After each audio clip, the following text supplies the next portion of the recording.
Good afternoon, everyone. You know, I've always told my kids, nothing good happens after death. We see that here. The death of Dayvon Larry was a tragic event. It's tragic in part because it's senseless and it was avoidable.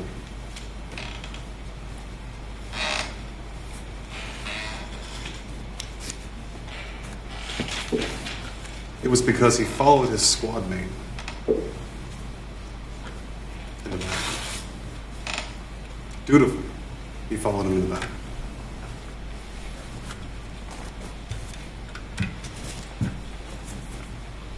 Remember in my opening statement, I let you know the state is going to make it's basically going to make its case, its best case scenario, in the aftermath of what happened. And they're going to touch very lightly on what happened leading up to the events and the event itself. You will notice that Ross Johnson is not charged with battery on Santiago. They felt in their review maybe that battery was justified. Yes, sir. Can we approach the sidebar?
As stated as sustained, you can rephrase.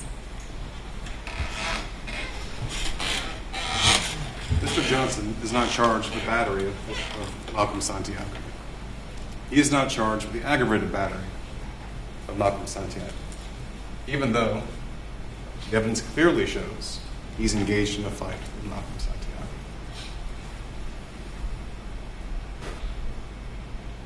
I'd like to touch briefly on the evidence that we saw over the last couple of days.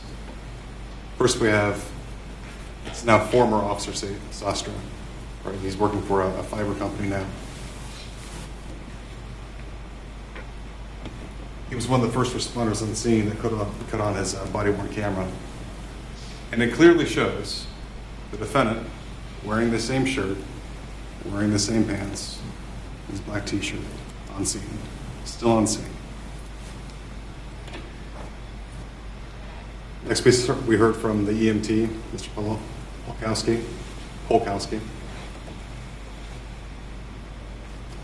that the decedent was still alive on scene before being transported to the hospital.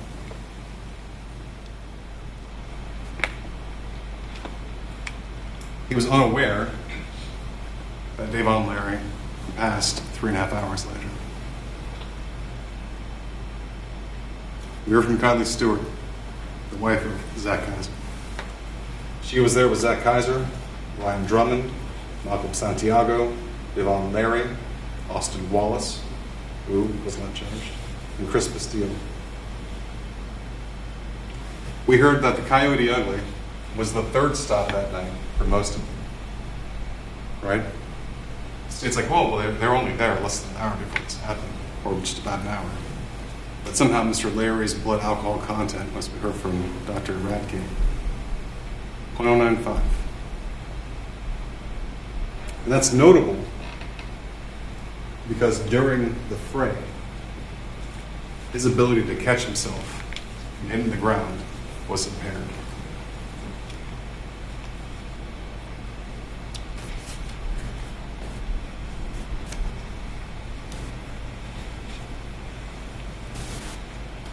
Besides Malcolm Santiago, who was arrested for inciting a riot, nobody else was charged. No other airman was charged, regardless of their involvement in the fray. Mr. Santiago is not charged with manslaughter for involving his friend in this fight.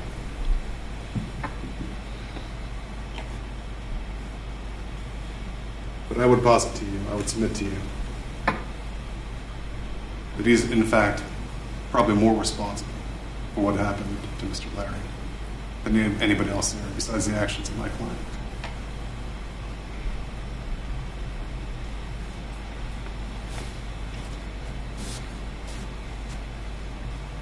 We heard from Detective Pelletier next,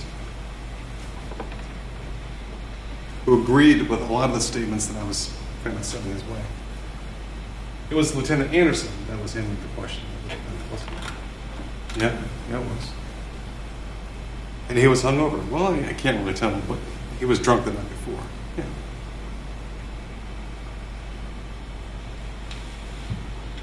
He had let him stew in a room for about an hour, pumped him full of 2 cups of coffee, and said, "Give me your statement."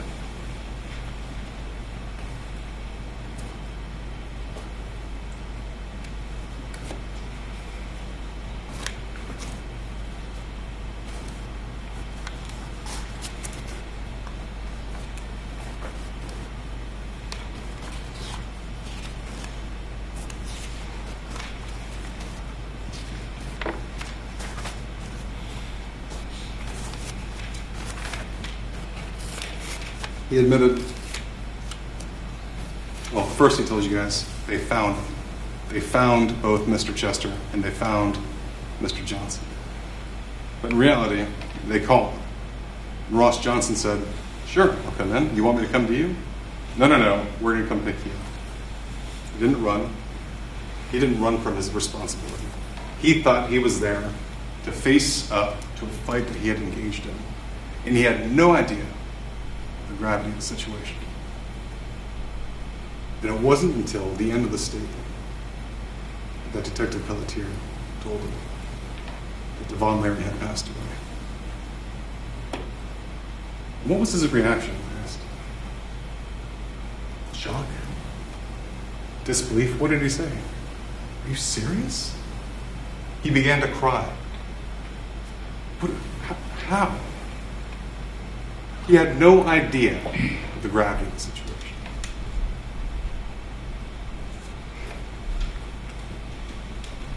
Detective Pelletier, who's also serving in the armed forces, has had a good amount of hand-to-hand training. He's military police, right?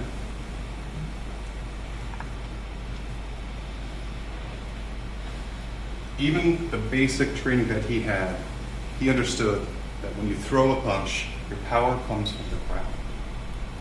And the pivot, the hips, the power travels up from the ground to the strike. What did we see on video? Ross Allen Johnson running across a parking lot. We don't see the actual contact. We don't know if it was an elbow. We don't know if it was a punch. We don't know if it was a throwing headlock from the way he fell. Because he falls kind of weird. And I'll show it to you again in a second.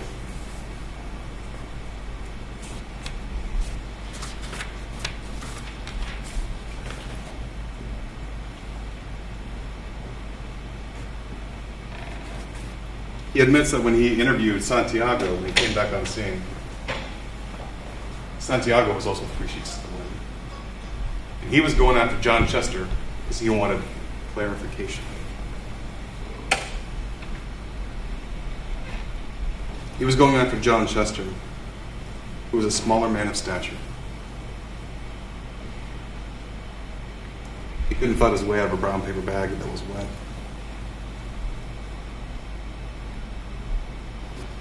And when asked, Detective Pelletier said Santiago was not trying to de-escalate the situation.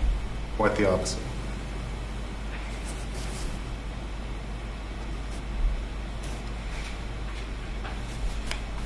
You can see from the video that after the collision with Ross, whatever happened during that collision, Dayvon Larry never puts his hands out to catch himself. He hits that pavement hard. All 5'8", all 191 pounds, hitting the ground.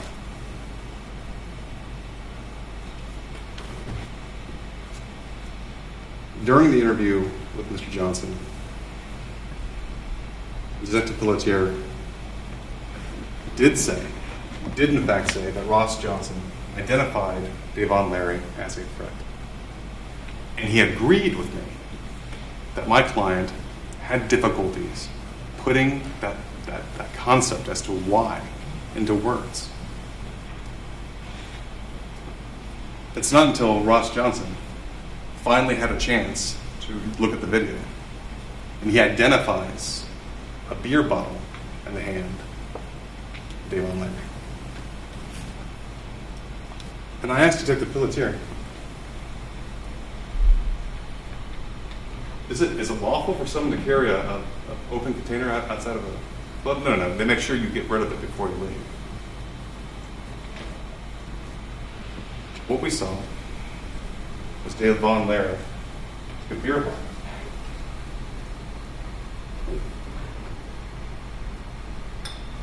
A beer bottle. Empty it into the trash. Sneak it past security. And upon his exit, grasp it like a weapon. Detective Pelletier said this, well, he agreed with me. This is what we call a force multiplier. Something that gives you a tactical advantage in one-on-one confrontation or combat.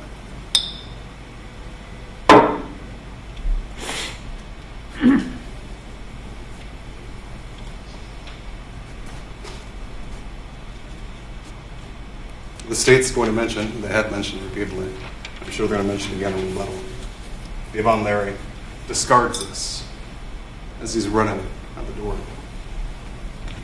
But here's the thing. Ross Johnson, he admitted, could not see through this wall because the front door has a different vantage point. The record I'm showing you, P20 from the state's exhibit.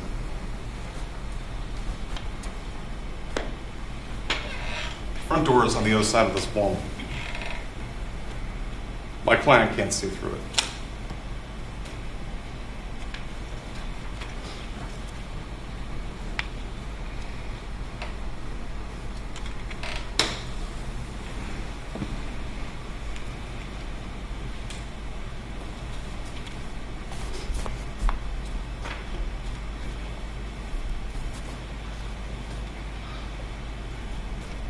We heard from Malaya Lee after Detective Pelletier.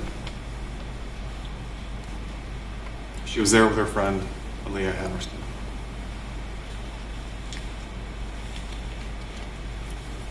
Watch the video.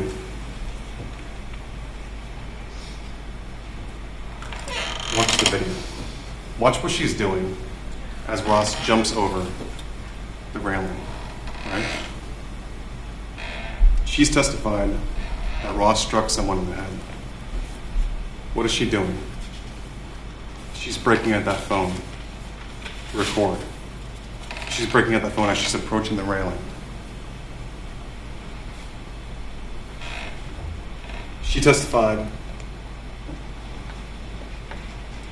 that while he hit this person, she didn't know who it was, in the head, she didn't know where, she didn't remember. And in weighing the evidence, the court's going to instruct you, did the witness seem to have an accurate memory?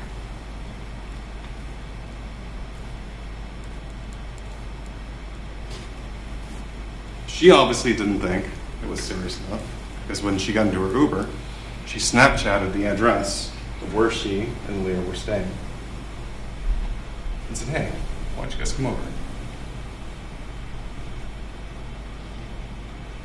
And that's what those two boys did.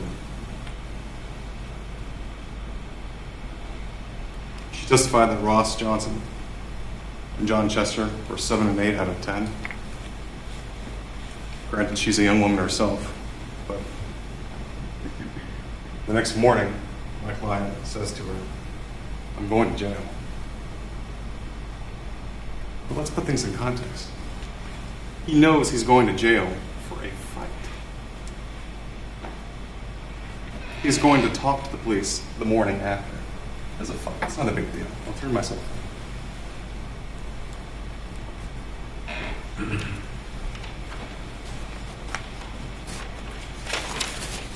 Next we heard from Toby Wallace. He's admitting to tax evasion for registering his car in Florida instead of his hometown. He's testifying for the state. He was charged with battery. The case was no info, and the arrest is sealed. Whether or not he wants to admit it from the stand.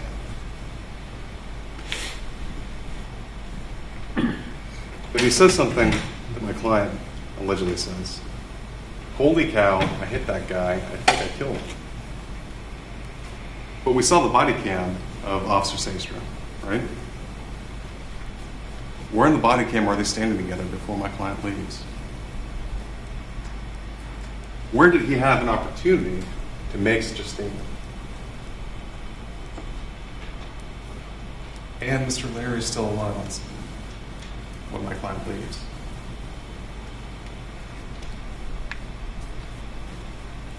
We heard from the medical examiner, Dr. Radke. We heard that the cause of injury, or the cause of death, was a blunt force trauma to the head. And I asked him, does it make a difference in the manner of death, which would be homicide, whether or not it was a fist or the ground that caused the blunt force trauma?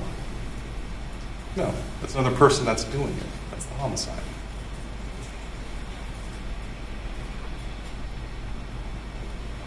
Nothing about what Dr. Radke can testify about can give us any inkling as to whether or not Ross Johnson was justified in the use of force that he did that night to protect his friend.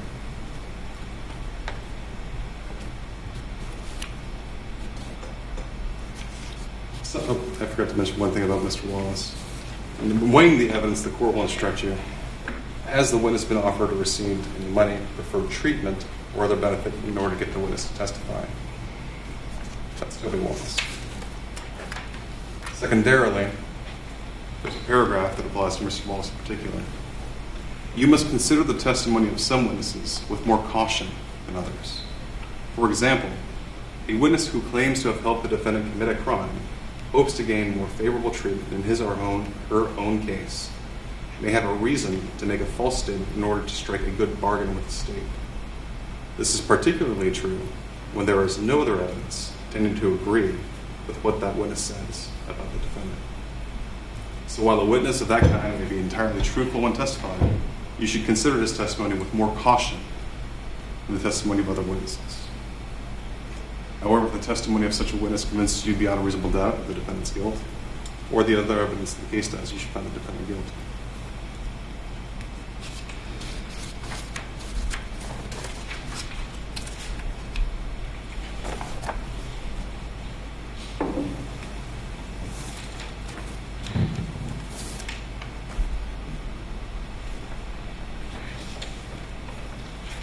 Back to Dr. Radke. There's nothing that he can say that would let us know whether or not Ross was justified in his course of action.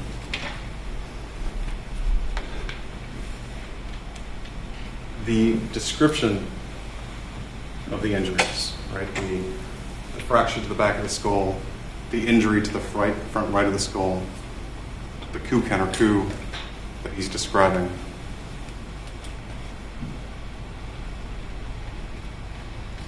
It doesn't matter how it happened to him, right? The question is, was Ross Johnson justified in the force he used? And the reason you get both the justifiable use of deadly force and the justifiable use of non-deadly force, right? It's because the amount of force used is a question for you to decide. But here's what you have to remember. Justifiable use of force, both deadly and non-deadly, is an absolute defense to manslaughter. It's an absolute defense to aggravated battery. For the lessers that are included in this case, it's an absolute defense to felony battery. It's an absolute defense to battery.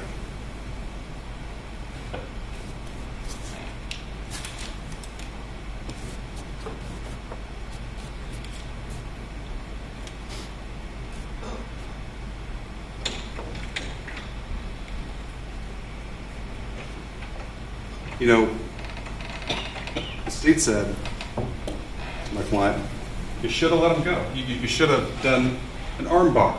You should have stopped and reasoned with the guy, right? You could have just, I don't know, pushed him. You could have done anything. Let's change focus for 1 second. We saw John Chester walking out of that bar. Hands in pockets. Easy like Sunday morning. Just walking away. Malcolm Santiago should have let him go.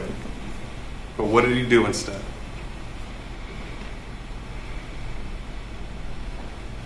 He attacked a smaller, weaker man, someone that's untrained, and he incited a riot. Because at first he was following him outside too, right? But then he thinks the better of it. He goes back. Says, come on, boys. You got to get him. And what does his squad do? They follow him.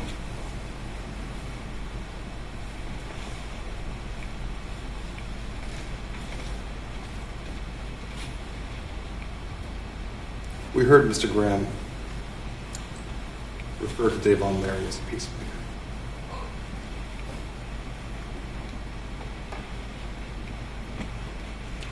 A peacemaker doesn't use a force multiplier.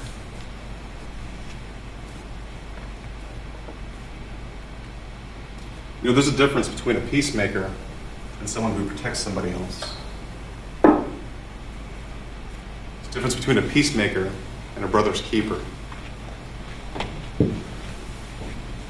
And I think that the difference is the willingness to visit violence in order to save somebody else, someone that they care about when they're being threatened. And I'll submit to you that both Ross Johnson and Dayvon Larry were protectors. They're both protectors. They're both their brother's keepers. Ross Johnson was trying to protect John Chester. Dayvon Larry was trying to protect Malcolm Santiago. They are both running to the fray.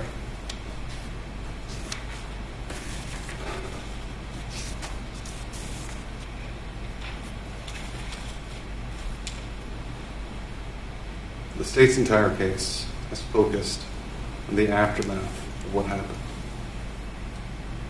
The actions and statements of a scared 23-year-old kid who's hungover, and he thinks he's being interviewed about a battery, about a fight. Every time he asks the question, is this guy okay? I mean, you can't die from being hit, right? He's okay. And the police lie to him. No, well, you know, he's not in great shape. Knowing full well he had died 6 hours before.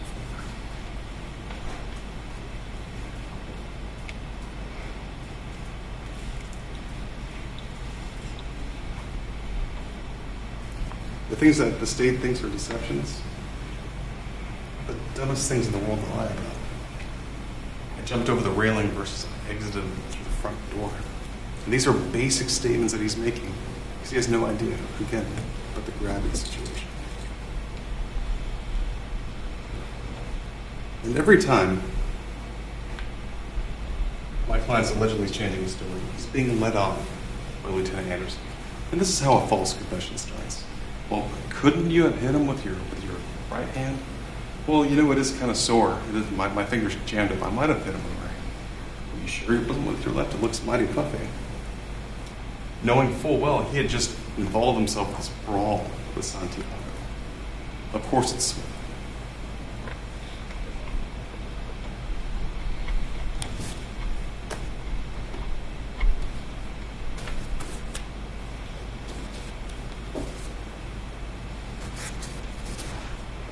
The court's going to instruct you. That's the law that applies in this case. And the reason you're going to hear justifiable use of force so many times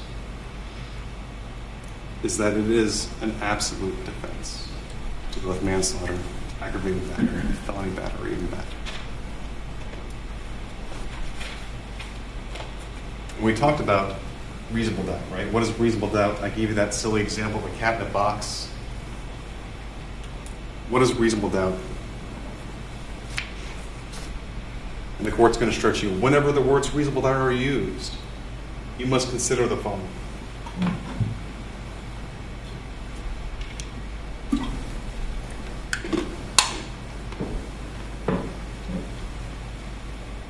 Proof beyond a reasonable doubt does not mean proof beyond all doubt. Reasonable doubt is not a mere possible doubt, a speculative, imaginary, or forced doubt. Such a doubt must not influence you to return a verdict of not guilty if you have an abiding conviction of guilt. On the other hand, if, after carefully considering, comparing, and weighing all the evidence, there is not an abiding conviction of guilt, or if having a conviction is one which is not stable, but one which wavers and vacillates, and the charge is not proved beyond every reasonable doubt, and you must find the defendant not guilty because the doubt is reasonable. So you might think to yourself, David, the judge is going to read me the elements of manslaughter. And I know Dayvon Larry has passed away. And I know it was because of an act of Ross Johnson. Where's the reasonable doubt? And it's in the justifiable use of force.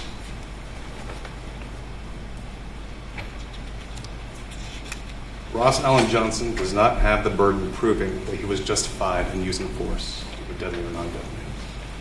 Instead, for you to find the defendant guilty, the state must prove beyond a reasonable doubt, the defendant was not justified in using that force, deadly or non-deadly. The law of the justifiable use of force is as follows. Ross Allen Johnson was justified in using deadly force or non-deadly force if he reasonably believed that such force was necessary to prevent imminent death or great bodily harm to himself or another.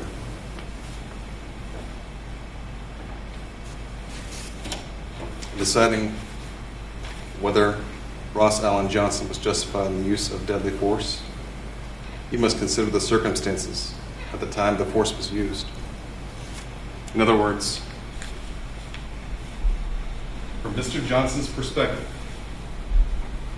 having seen Dayvon Larry control hold his friend, beer in hand, having known Dayvon Larry to be a part of that other group, the Air Force group, having seen Dayvon Larry empty the beer bottle into the trash and carry it out, and finally to see Dayvon Larry running towards the fight like everyone else.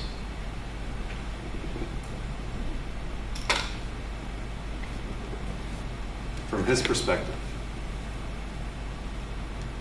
did he feel that his friend was being threatened? The danger need not have been actual, the instruction goes. However, to justify the use of force, the appearance of imminent danger must have been so real that the defendant actually believed the use of force was necessary. Moreover, to justify the use of force, a reasonable, cautious, and prudent person, under the same circumstances, would have believed the use of force was necessary.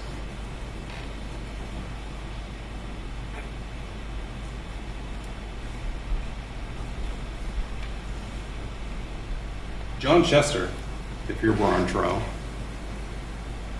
would have the same defense.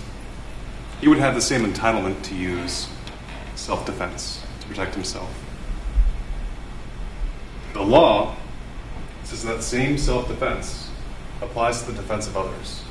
That law applies to Ross Johnson. If Mike Tyson were on trial for a battery, he would be entitled to the same protection.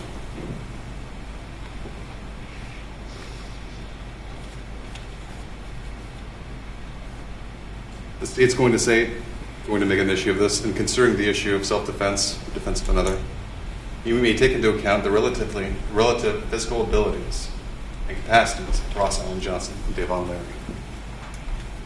And they've made a lot to do about his training for 3 years in MMA as an amateur. He fought 7 bouts, 5-2 is his record, none from knockout. But it's not like Ross Johnson was fighting a group of teenagers. It's not like he was fighting a group of helpless accountants on vacation. He was fighting a squad of U.S. Airmen of the United States Air Force. Not just that. Security forces of the United States Air Force. Law enforcement of the United States Air Force. These are not cream puffs. His specialized training that we saw, you want to keep it in? Madam Clerk, the specialized training that we saw was nowhere implicated at all. Where's the technique? Where's the arm bars? Where's the side control? Are we blown up to the point?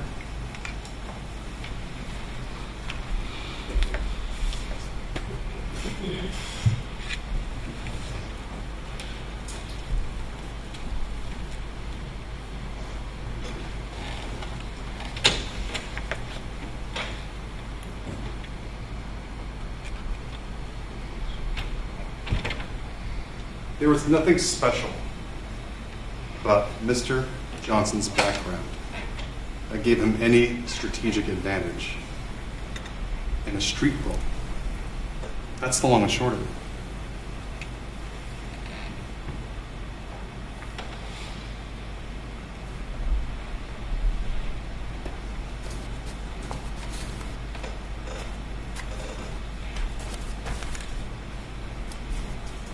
Folks, in a couple of moments, I'm going to sit down. I'm going to be quiet. This is my last chance to talk to you. The state's going to get up and try to rebut my arguments. Remember where I said they would make hay in the aftermath of what happened, right? It would focus on everything but what actually happened that night. Knowing what Ross Johnson knew inside the Coyote Ugly, seeing what he saw, that caused him to jump over a railing, seeing his friend in danger.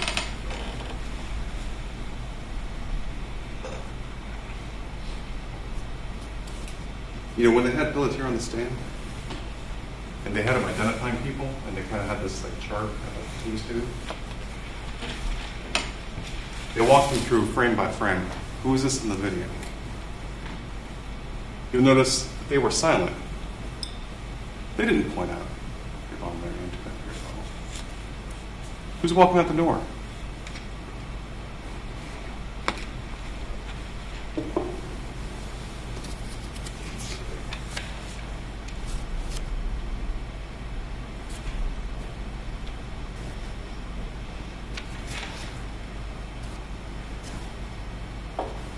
After the court instructs you, you'll be sent into the deliberation room to make a very important decision.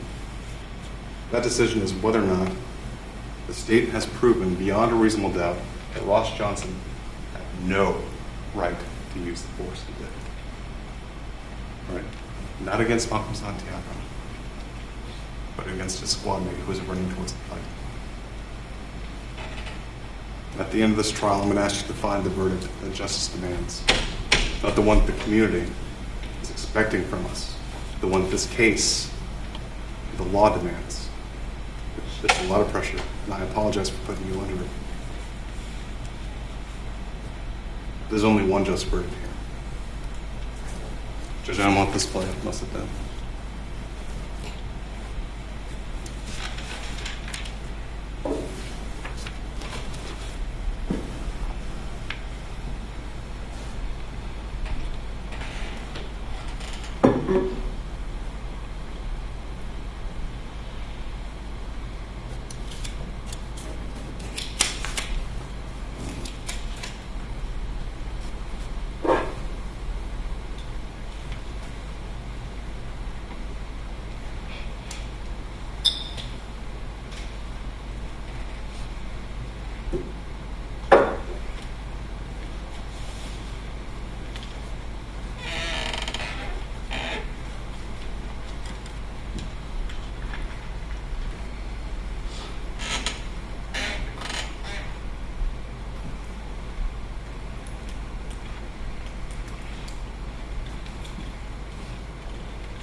Mr. Grant?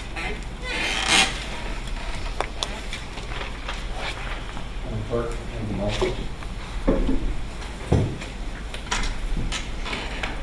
Respond to Mr. Wheeler, some of his comments about, he was talked about Officer Sastry, and then he moved to talking about Dayvon Larry and his ability to catch himself if he was impaired. Well, his blood alcohol was a .09.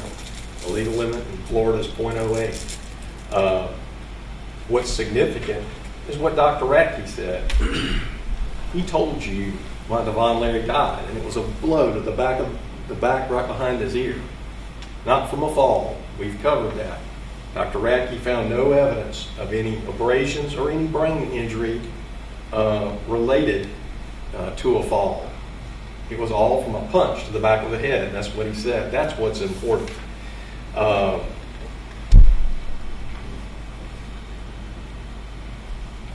Now, I think defense counsel made some remark that Santiago was partially to blame or something, or more to blame or something of that effect. But was Santiago a problem? Yes, he caused a couple of problems that night. But the bottom line is the defendant's conduct. He killed Dayvon Larry, so he was responsible for his death. He is the one solely responsible.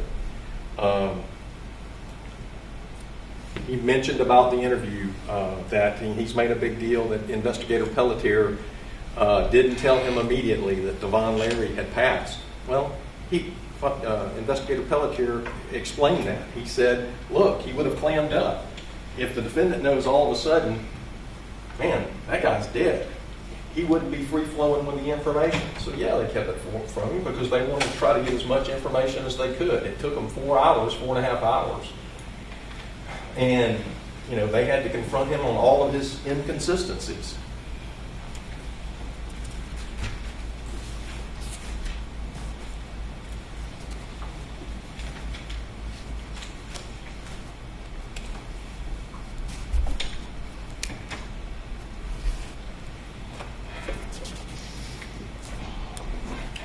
And it's important, you hear about, you saw the beer bottle standing here. Well, my recollection of the testimony and the defendant's testimony, when he testified about when he went over the rail, he was focused on that fight. He wasn't looking at Dayvon Larry. So he didn't know if he had a bottle or not. And he said he didn't see him with the bottle. So therefore, he's not, how could Dayvon Larry have a force multiplier if he never saw that? And what's important is, it is what the defendant thought at the time. Was Dayvon Larry a reasonable threat to imminent unlawful force on John Chester? He never saw it. He didn't see it. And he never brought it up in the interview to Pelletier. If he saw that Dayvon Larry was armed, he would have brought that up in the interview, but he didn't. Well, you just saw Malaya Reams. He said that Malaya Reams, she testified that she saw the defendant hit, who we now know as Dayvon Larry, in the head. We said, well, she's had her phone. Well, watch that video, go watch it again, but it looks like to me she's staring straight ahead. I don't see her looking at her phone. The importance about I'm going to jail that the defendant made when he was there. That State would submit that's an indication of guilt. He knew he had done something bad, wrong, not just a street fight. He knew Dayvon Larry was seriously hurt, and we know that from his own statement to Toby Wallace. I hit that guy and I killed him. An MMA fighter's going to know when he hits somebody solid. He knew when he hit Dayvon Larry and Dayvon Larry dropped that he had done some serious damage. As to Toby Wallace, about the charges, well, again, Toby Wallace, use your own recollection, he said he participated in a diversion program and got the charge dismissed. But he was the defendant's friend. He was with him.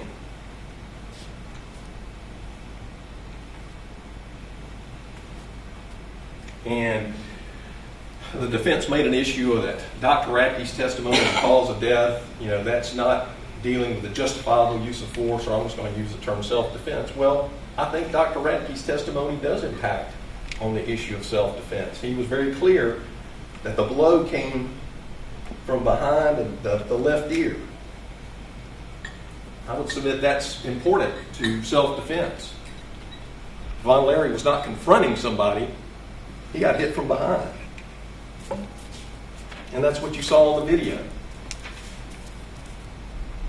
And again, it's self-defense. These instructions are really, really rough. But the main thing is to be entitled to justifiable use of either non-deadly force or to deadly force is you have to basically check all the boxes before you get there. If you're missing one, then you don't get it. But the defendant has to meet all those. And in this particular case, Dayvon Larry was about to use imminent use of unlawful force. That can apply for both instructions. There's no evidence that Dayvon Larry was violent in any way that night. To the contrary, you see him at some points restraining Santiago. You see him with John Lesser, as much has been said, but that's more of a defensive move. He's holding him off, and he had a bottle. If you're going to hit somebody with a bottle, that would have been the time to hit John Chester with a bottle. But what did he do? No. And then we know what he did at 12/11/28. He dropped the bottle. He didn't have anything in his hands. I'll submit, Dayvon Larry was going to do exactly what he had done 2 minutes or 3 minutes. And that's the thing to keep in mind. These whole events are about 3 or 4 minutes apart. I'll submit he was doing the exact thing that he was doing in the first fight. Trying to settle everything down, split everybody up. And I submit that's what he was going to do.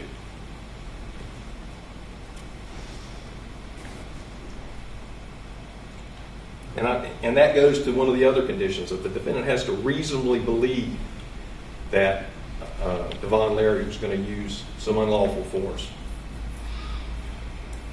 There's no evidence to support that he had a reasonable belief. So he doesn't qualify on imminent harm or his reasonable belief.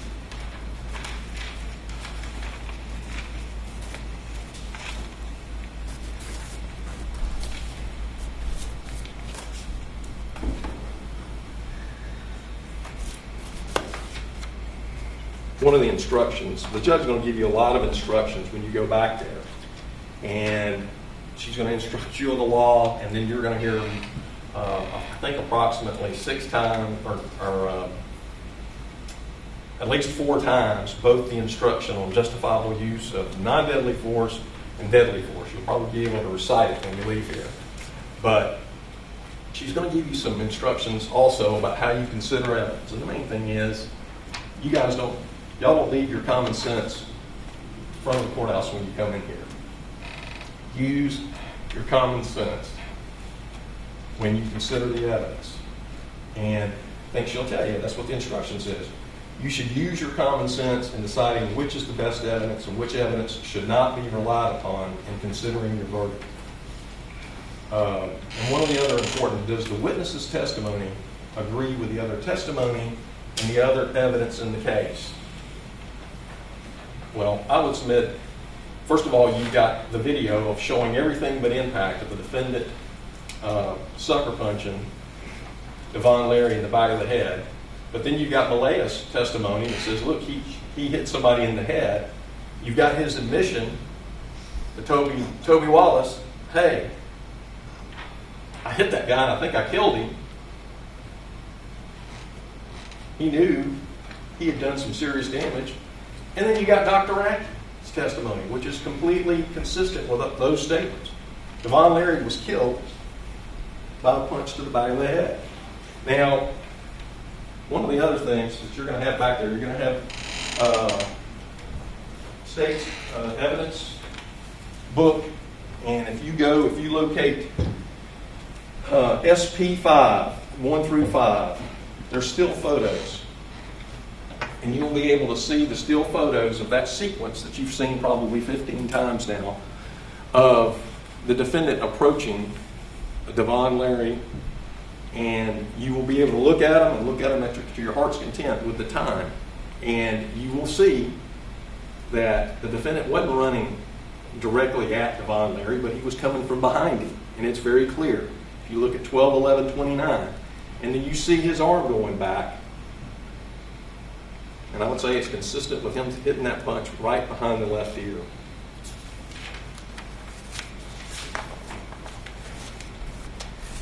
The judge will also tell you about the verdict. Y'all have taken an oath to return a verdict. It should be for the highest offense on the verdict form that has been proven beyond a reasonable doubt. That's what your obligation is. What has the evidence shown you? I expect you will get a verdict forms back there, and you're going to get 2 of them. And that's very important, because there are 2 separate crimes to each be considered. You've got manslaughter, which resulted in his death, but you also have a charge of aggravated battery, where the defendant intentionally hit Dayvon Larry and caused great harm. Verdict form for the manslaughter charge, count 1. We, the jury, find the defendant guilty of manslaughter as charged. I would submit that once y'all consider the evidence, that would be the just verdict. Count 2, as to aggravated battery, we, the jury, find the defendant guilty of ag battery as charged in the information. That would be A. And again, that's separate and apart from the manslaughter, hence why we have 2 sheets of paper, and that would be the right verdict.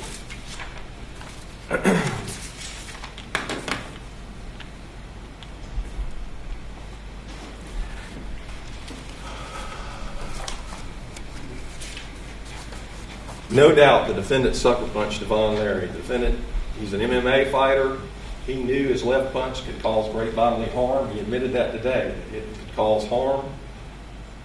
Dad told him, always hit outside the ring open-handed.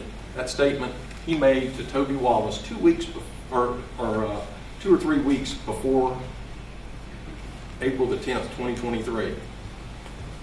That indicates that he knows, he's been warned, my closed fist is dangerous. And his testimony, when I talked to him about MMA, he knew you don't hit people in the back of the head. That's a foul.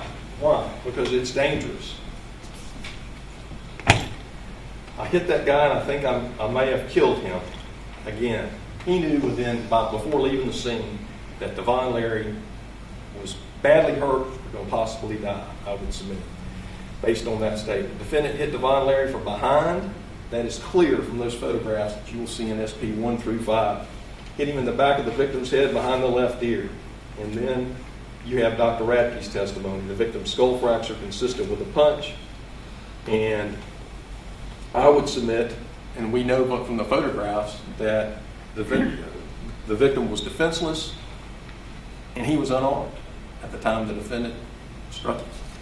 You saw, the bottom. This is Dr. Radke, and that shows the damage right behind the left ear, and the bleeding. No evidence Dayvon Larry was about to use imminent unlawful force against John Chester. That's one of these things. Again, there's a couple of things that they have to meet to be entitled to. Objection, Judge. The statement of law and burden shifting. The burden's in the state, Judge.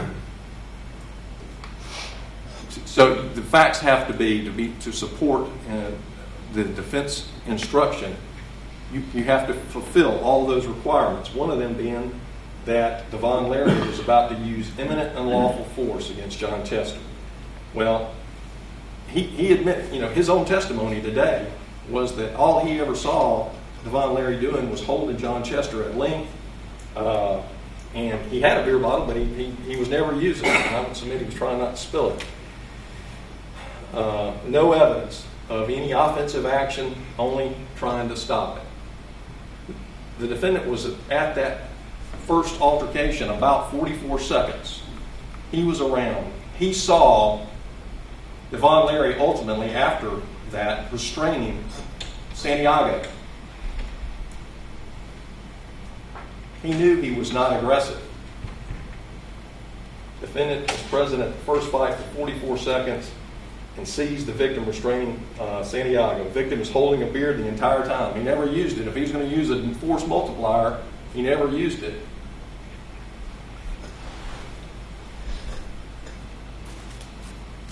That's a picture of the defendant. You can see him standing right there in his shirt. It's at 12:10:09, and he is staring directly. And you see in the corner over there, right by the, looks like the Coke machine or ATM machine, Dayvon Larry restraining Malcolm Santiago.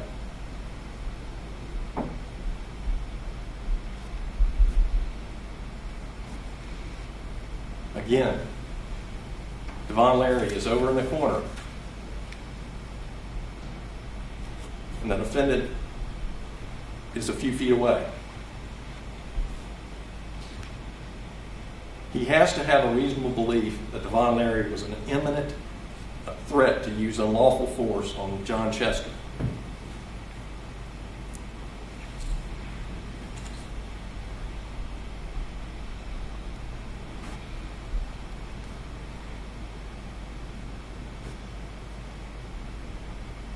And there you see the defendant leaving. He was around approximately 44 seconds.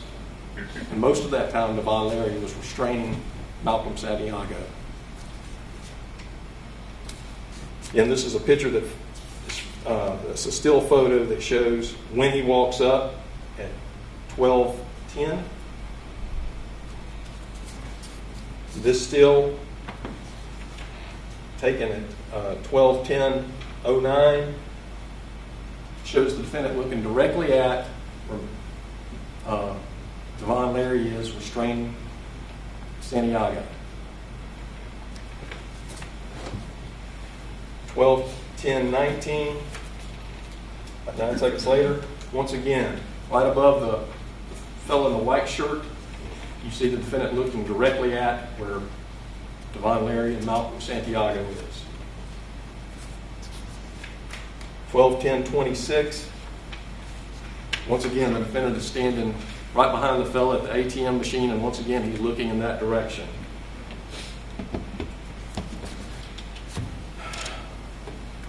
He knew Dayvon Larry was not violent. He was around him. He had just seen him in an altercation. And again, this is 2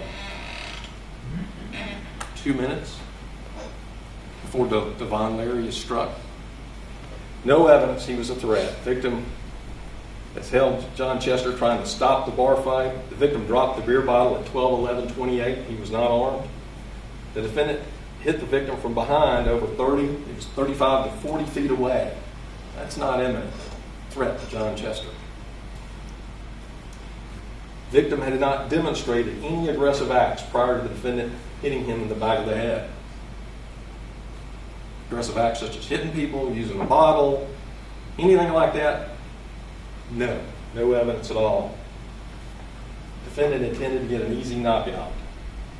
But unfortunately, him doing that, he killed Dayvon Larry when he hit him from behind.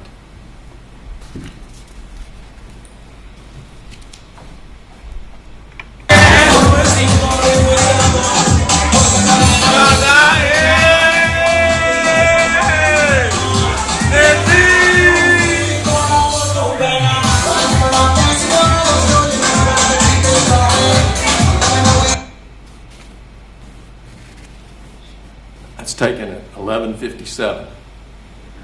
That's the victim, Dayvon Larry. What's important? How important is 14 minutes?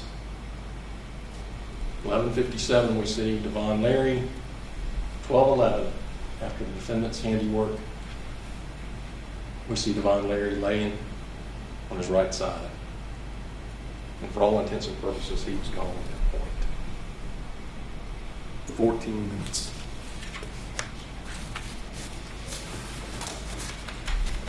Self-defense instructions are very difficult. Try to point out areas where I think those instructions fail. Use your common sense. consider the evidence, you've seen the video. Once you've considered all of these things, I submit that each and every one of you will come back with the only true and just verdict in this case. This defendant, Ross Johnson, is guilty as charged, manslaughter and aggravated battery.